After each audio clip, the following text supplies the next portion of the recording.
MVM अर्थात महिला आर्थिक विकास महामंडळाचे जिल्हा समन्वय अधिकारी सुमेध तायडे यांनी आपल्या कार्यकाळात साखरखेर्डा येथील लोकसंचलित साधन केंद्रात विविध योजनांतर्गत सुमारे 1.25 कोटी रुपयांचा भ्रष्टाचार करून त्याचा खापर केंद्राच्या अध्यक्षांवरच फोडण्याचा प्रयत्न चालवला आहे, असा आरोप साखरखेर्डा केंद्राच्या अध्यक्षा सुनीता खरात यांनी बुलढाणा येथे पत्रकार परिषदेत केला।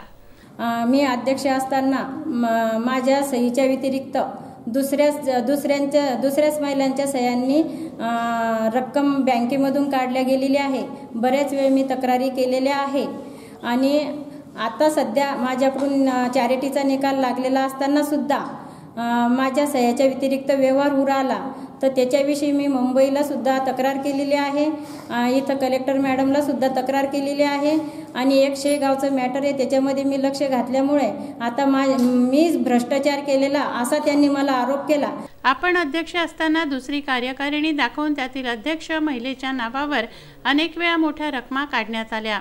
या सर्व प्रकाराची चौकशी करून जिल्हा समन्वयकांसह CMRCतील दोषी व्यवस्थापक कर्मचारी आणि बनावट कार्यकारिणीतील पदाधिकाऱ्यांवर गुन्हे दाखल करण्यात यावे, अशी मागणी सुनीता खरात यांनी यावेळी केली।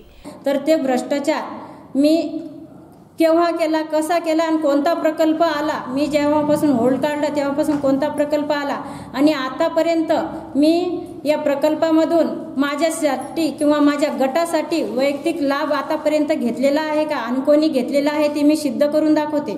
याशिवाय शेगाव तालुक्यातील खेरडा येथील बचत गटांच्या महिलांना दिलेले प्रत्येकी 20,000 रुपयांचे धनादेशही शेगाव CMRCच्या खात्यात रक्कम नसल्याने वटले नाहीत। संगनमताने आमची फसवणूक करण्यात आल्याचा पाढा खेरडा येथून आलेल्या महिलांनी पत्रकार परिषदेत वाचला। मी भ्रष्टाचार केलेला असेल तर त्याची पण चौकशी व्हावी। मी भ्रष्टाचार केलेला नाही, मी कडक आणि खऱ्या याने वागते म्हणून हे सगळे जण मला टाळाटाळ करतात। प्रशांत खंडारे, विदर्भ न्यूज, बुलढाणा।